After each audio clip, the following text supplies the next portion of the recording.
Apparently, I got ninth place at the Pokemon Go Peoria Regional Championship. So, following this, I just wanted to make a video talking about my team, perspectives on the meta, and the teams of the champions, thoughts going forward as far as the Pokemon Go Play Pokemon Syndicate is concerned. Before we get into the meta stuff here, definitely got to give a shout out to Day 2 Events for hosting the regional there, and of course all the Pokemon professors and staff that gave us a very consistent and smooth experience, and of course our shoutcasters, making sure to keep the people at home up to date with what's going on and smoothing over the dead time in between matches. Definitely couldn't do it without all of you, and I appreciate the work that you do. Hope to see you still doing it going forward, right? So when it comes to my team here, I went the standard Galarian Stunfisk Flyer core, using Altaria as the flyer. Initially, I was trying to be cheeky and kind of work around using these Pokemon, but the more I practiced and the more I team build, I found that G-Fisk definitely is a extremely potent Pokemon in this meta for a reason. Basically, all teams are running it, and I expect that to not change for some time to come here, right? And then as far as the flyers are concerned, the main picks I was looking at was Altaria and Noctowl, and expecting people to be more prepared for Noctowl following Baltimore, I decided to side with the Altaria there. For my fighter, I went with Scrafty. Basically, I wanted a fighter that could manage ghost types a little bit better, and I feel like Scrafty pairs with Cresselia a little bit better. Also, when it came to the Cresselia pick, I reached out to Lurgan the Cresselia master himself, for some advice, and that kind of emboldened my choice to go with Scrafty over Obstagoon as the counter user with the, anti-ghost flavor going on. Then when it came to my ghost type pick, I went with Sableye instead of Trevenant. Also, following Baltimore, I figured people would be a little bit more prepared for the tree.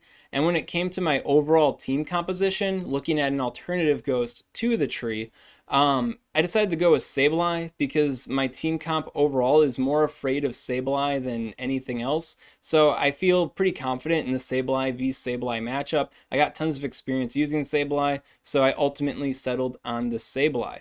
Cresselia here was a pick from the very beginning. I figured would be on my team and would be very potent.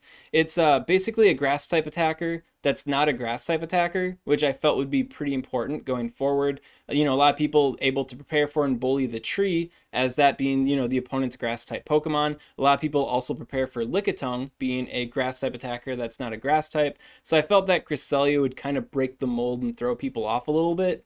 Another thing I like about Cresselia too is that it can bully Altaria with the Moonblast there. So being a grass type attacker that can bully Altaria is also a really good thing to be right now. I did a lot of practice matches with Shadow Abomasnow and normal Abomasnow, and just covering its weaknesses and shortcomings is fairly difficult, I'd have to say. Like, if the Abomasnows had something other than Energy Ball, if they had more aggressive grass type attack to pair with their ice type attack, I think Abomasnow would be a bit better.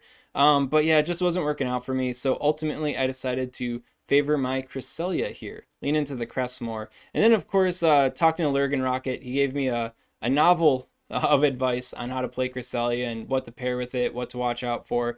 So it's like, man, I couldn't not bring Cresselia now, after Lurgan helped me out like that. So I brought it. Overall, Cresselia was pretty awkward. I brought it in my first matches on stream there, and I played it pretty poorly. So that might have given, players watching the impression that Cresselia was a bad pick. But aside from me goofing up in my first fight there, which I'll talk about in a bit, Cresselia was extremely good. Did everything I expected it to. And, if I wasn't any more regionals going forward, I would definitely be bringing the Cresselia. One of the reasons why I'm making this video talking about my team and sharing my team and my perspectives on the meta and stuff like that is that given the timeline here and where all the regionals are located, I probably won't go to a regional until February. So I got 4 months, and in that 4 months time, we're going to have a new season change and all sorts of new stuff come to the game. So will I be bringing the same exact team? I cannot say for certain, so I figured I may as well talk about it now. And then to finish things off, I got Nidoqueen. I think overall my team is like kind of half weak to Charm, right?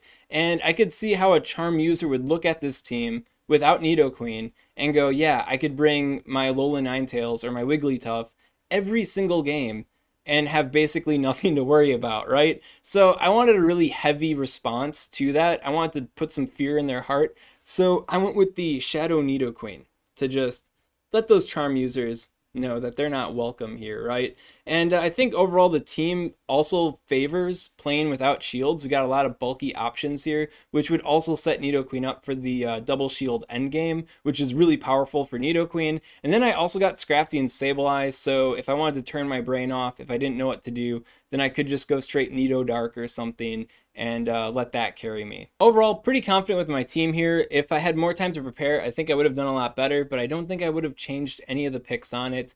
I think it's a really well put together and cohesive team. Of course, in a couple weeks here, we'll start having the European regionals, and we can just watch Lurgan Rocket do it a little bit better, right? I think the main things that held me back in the tournament, I'd say, is a lack of experience with Cresselia and Altaria, and then just kind of like a lack of battle experience in general. When it came to the Cresselia, in my first matchup, I should have recognized early on that my opponent had the breakpoint on Cresselia. So if you're going to be bringing Cresselia to an open GBL kind of situation, you want to make sure you have at least a 158.24 defense stat, so a rank 1 Altaria can't get a breakpoint on you. Realistically, you want higher than a 159.6 defense stat, which covers, you know, slight attack weighted Altarias, or things that are adjacent to the rank 1, could have a little bit more of an attack weight.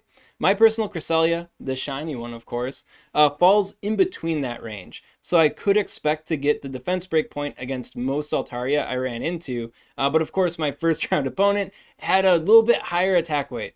So I wouldn't be able to reach that third Moonblast there. And had I recognized that, you know, earlier on in the fight, then I could have like approached the matchups a bit differently, and I wouldn't have gotten clowned in the end game there, trying to go for the double Moonblast play, you know, because I would have the knowledge by that point that the double Moonblast play would not be viable. But what to do, right? And then also with experience too, in my second fight there, playing on stream in general is pretty like nerve-wracking a little bit. You know, I'd say there's a nervousness that comes with it. Not exactly thinking 100% straight. And then after having my Cresselia not reach that Moonblast, you know, kind of getting slapped in the face there, seeing stars, I went a little bit Tharn, you know, deer in headlights. And in my second match there, I just like, I don't know, it was G-Fix versus Cresselia. Every fiber of my being was like, just swap to the Sableye, Ryan. Swap to the Sableye. But I was like, kind of spooked, you know, like, I'm playing on stream, I gotta win, Cresselia VG Fisk, Altaria's scary, Altaria has the break point, you know, like I wasn't just sitting there quaking in my boots, but I definitely wasn't thinking straight as far as that fight was concerned. And you can sit back and say, oh, that's just an excuse, you're a YouTube guy, you should be used to playing on stream all the time, mister. It's not exactly that way, so I don't know how to prepare for that side of it going forward. Maybe practice playing GBL with bright lights on me, listening to like static headphones, because like the headphones they have us wear is like all like static sounds, so we can't hear the shoutcasters talking about our plays. I don't know, maybe that'll help me be comfortable with that situation. Sort of like how you gotta chew gum while you study, so when you take the test, like the synapses or whatever in your brain are like, I don't know, man. It's tough. It's tough. I will say that it gets easier each time. Like, I had a more comfortable time playing on stream than I did when I fought Vergiverg at Milwaukee there. There, I was just completely freaked out and played like an idiot, which, what can you do, right? So I was more comfortable than then. And then when I was up against Khaleesi Fitzy, it's like, all right, I ripped the Band-Aid off. You know, I already played on stream today, so I was a lot more comfortable in that situation. But yeah, so that's my excuse on that one, I guess. And then the Altaria experience, using Altaria myself definitely set me back in my matches against Onion Frank specifically, because there was a couple judgment calls that had to be made with my Altaria, and I don't know if I made the right choice or the wrong choice, but therein lies the issue. If I had more Altaria experience, then you know, maybe I would have known what to do, been a little bit more confident in my decision, or maybe would have made the right decision. The main situation with that stands out to me is in our second fight, which ended in a tie. I had my Nidoqueen out, locked in against his Altaria. Well, it wasn't locked in, we could swap out at any time. I had shields up, so I was just Poison Fanging that thing, beating it down, and Onion Frank swapped into the Medicham. And when he swapped into Medicham, I had a choice to make there. I could throw the Poison Fang on the Medicham, maybe do some farm action, and then swap into the Altaria, right? Or maybe I could just swap straight into the Altaria, keep the energy on my Nidoqueen so I can Poison Fang down his Altaria after, you know, Altaria licks down his Medicham there. And I don't know what the right choice was, but what ended up happening was my Altaria came in. I didn't throw a Poison Fang at all. I saved the energy, brought my Altaria in, got hit with several Ice Punches, and because of that, I wasn't able to reach an extra charge move against his Altaria. I got taken out a little bit too quick, and then because of that, things just got set back enough with my Nidoqueen that we ended up tying the fight instead of having me win it. So it's like, I don't know what the right choice would have been. If I had more experience with Altaria, I feel like I would have been able to navigate that situation a lot better and taken the win. But life goes on. You know, what can you do? We can only learn from these experiences and go forward, and I hope we do better next time. Then one final room of improvement, which I think everybody needs to work on, and it's just a continuous work in progress, is counting fast moves. I'm pretty good at it. I could be better at it, right? And there's no doubt in my mind that I would have beaten Onion Frank in our 4th fight if I was hot on the count. Basically, I had his mind read. You know, I didn't know what picks he was going to go with precisely, but I kind of knew how he was thinking about me and the kind of stuff that he was going to do. And in our 4th fight, I had him completely. Won the lead, won the swap, just complete domination here. Nothing could upset my victory. However, he threw a charge move, and I did not think he had the Earthquake. My Galarian Stunfisk, I think it was, having a great time. No Earthquake here. He's just throwing a Rock Slide because he can't get out of this one. He may as well do something, right? But it was the Earthquake, which kind of took my massive, crazy advantage, like I'm just going to ground and pound you, there ain't nothing you can do about it, and took it away. If I had shielded that Earthquake, I would have won completely, no questions asked. But I did not shield the Earthquake, which yeah, kicked things into high gear, right? I still had a very dominant position though, but then we had my Altaria versus his Altaria. What he had to do was, you know, bait me with the Sky Attack and then land the Moonblast. And I thought that he would probably be thinking that he wouldn't be able to reach a Sky Attack and a Moonblast. So I figured he was going with the Moonblast right away. Ended up shielding the Sky Attack, and then my Altaria ate a Moonblast. So it was like, you know, completely dominant position. Earthquake took it away, right? Still in a dominant position, you know, shielded the bait move, ate the big attack, and now I was put into a position where his nearly dead Diggersby just had to reach 2 Fire Punches and land 2 Fire Punches on my super weakened Altaria to take the game. And what I had to do to win was swap catch one of those Fire Punches onto my Cresselia, right? And then I'd win. But when is he gonna throw the Fire Punch? He had enough time, you know, with the rate that his HP was depleting from the Dragon Breaths, that he'd be able to reach like 2 Fire Punches and a half, right? So in between there, after crossing that threshold, a Fire Punch could get thrown at any time, right? And if I catch one of them, I win. But I did not swap catch it. I swapped it, and then I got mud shotted down, and then I got Fire Punch 2 times. So life goes on, what can you do? But if I just counted better on his Pokemon and knew that that was an Earthquake coming in, then things would have gone a little bit differently. So definitely room for growth, things to learn from. And if you're looking at doing these regionals, definitely make sure you're hot on the count there. Start busting out the flashcards and start scrimming with your friends so you can get more experience counting the moves in real time. Because it's tricky, you know, even though the fast move inconsistency has been fixed, for the most part, I think it's like completely fixed. It's still tough to like count all those attacks, you know, consistently while you're also trying to like pay attention to other aspects of the fight. So it happens to everybody. What can you do? Right? Now, before I go on and talk about the champions teams here, I do want to give a little highlight to my secret weapon on my team, and that would be my attack-weighted, defense-weighted Galarian Stunfisk. That's right, your boy Ryan Swag brought the Fisk Slayer. And if I had the rank 1, 2, or 3, I probably would have brought them instead, but I don't have them. I don't have anything close to them. So I figured, heck man, if I'm expecting the field to be full of nothing but Galarian Stunfisk, I may as well bring the Galarian Stunfisk that dominates the other Galarian Stunfisks, right? Like I had a little mini interview with Dancing Rob, world champion, right? To, you know, kind of broaden my perspectives on, you know, matchups, PvP IVs, stuff like that. See how the champion sees IVs and that kind of thing. And he brought the rank 1 Galar Stunfisk to Worlds, right? And he said that if he had a platter of IVs out before him, he would always pick the rank 1. But despite picking the rank 1, he was afraid of the Stunfisk Slayer. He said that if he ran into that thing, he wouldn't know what to do, but nobody's crazy enough to bring it, right? So I was like, shoot, man, if the world champion's afraid, and I'm expecting this field to be full of nothing but Galarian Stunfisk, I may as well bring the Galarian Stunfisk that beats the Galarian Stunfisk. And very unfortunate that it wasn't able to happen on stream, but I had at least 4 to 5 games to my recollection where I had like the perfect like Earthquake into their G-Fisk, into the farm down.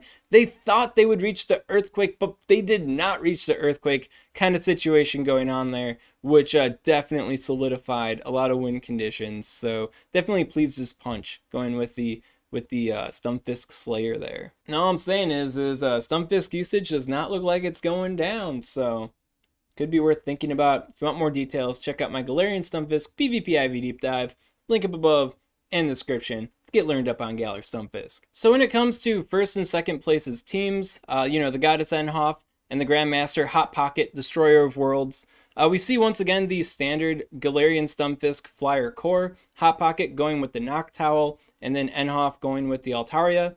I hear a lot of people are saying that Noctowl is spicy, and I gotta tell you, ever since Registeel and Walrein kind of left the field, Noctowl is anything but spicy. It is most definitely a meta pick. It dominates the snot out of a lot of Ghost-type Pokemon, the tree more so than anything, and then it also has extreme dominance over the Lickitung. So I'd say in the current state of the game, Noctowl is definitely a meta pick here, anything but a spice pick, and I expect to see more of it. Like I said before, I was thinking about bringing the Noctowl myself, but I felt that people would be a little bit more prepared for it, a little bit more keen to the Noctowl, and then also I felt more confident with Altaria into Toxapex than I felt with Noctowl into Toxapex, so I just decided to go with the Altaria there.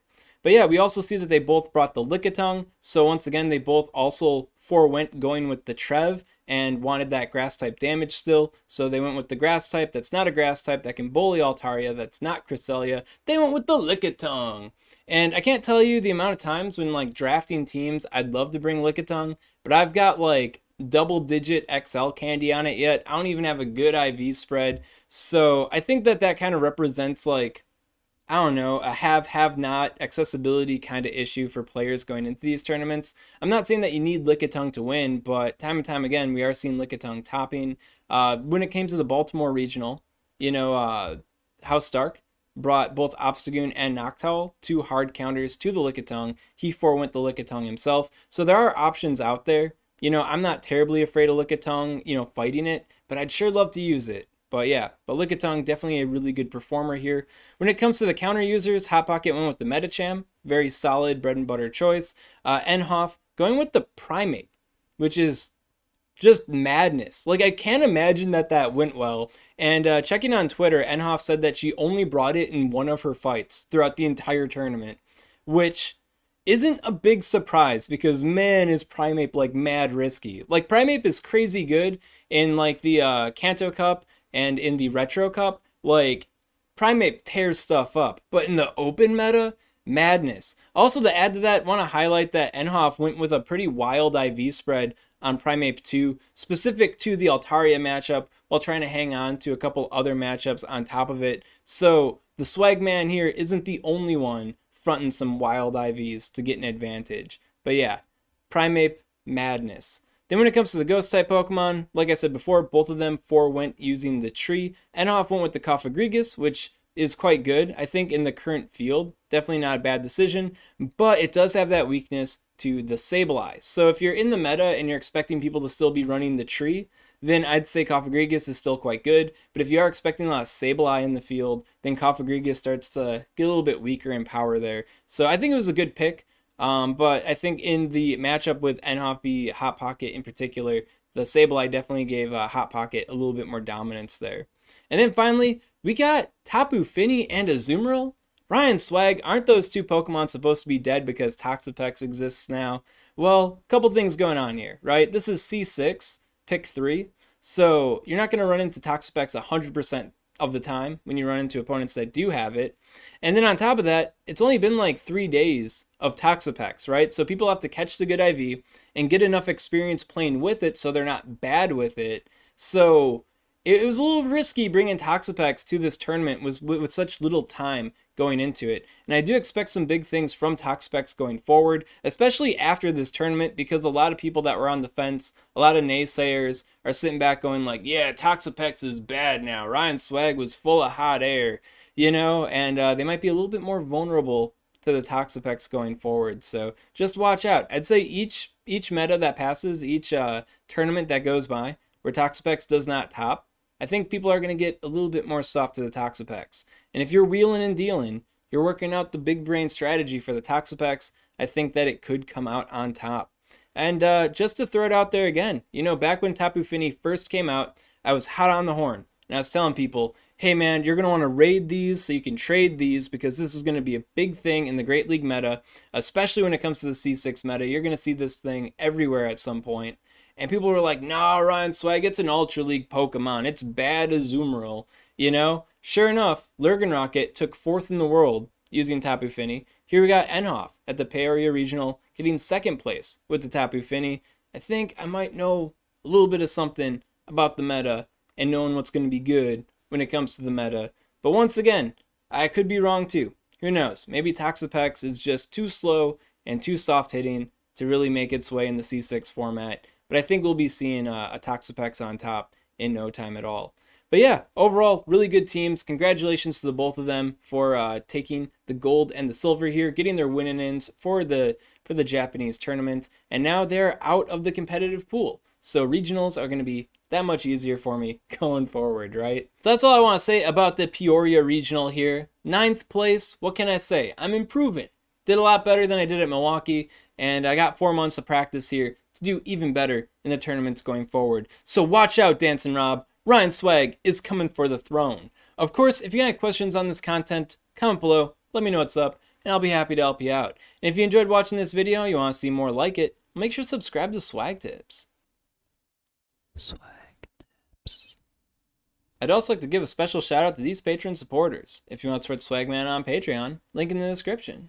One cheeky thing I want to also add in here is I scrubbed out a day 2, right? So what's a boy to do? I signed up for the TCG Gym Leader Challenge. It's basically the TCG's Commander format, right? Signed up for that tournament, and I topped it. Wouldn't you know it, right? The high skill TCG game. Swagman cut loose from the go, and yeah, clapped all them fools. One thing I thought that was kind of cute about it too is, like, I got no beef, no animosity with the TCG. I'm just joshing here. But one thing that was kind of cute about it was when you play in like day 2 tournaments, right? Everybody scrubbed out of day 1. So your opponents always ask you like, oh, how'd you do on day 1, man?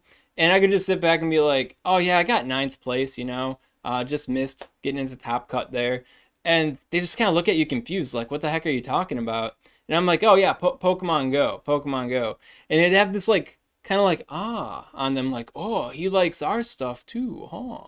And then I proceed to destroy them in the GLC TCG format. Who you coming at? Ron Swag, so high skill with the Go. This GLC TCG is just nothing to me. But it was a fun time. You should check out the GLC if you want to get your feet wet with the TCG. Definitely a lot more fun than standard and expanded, in my opinion.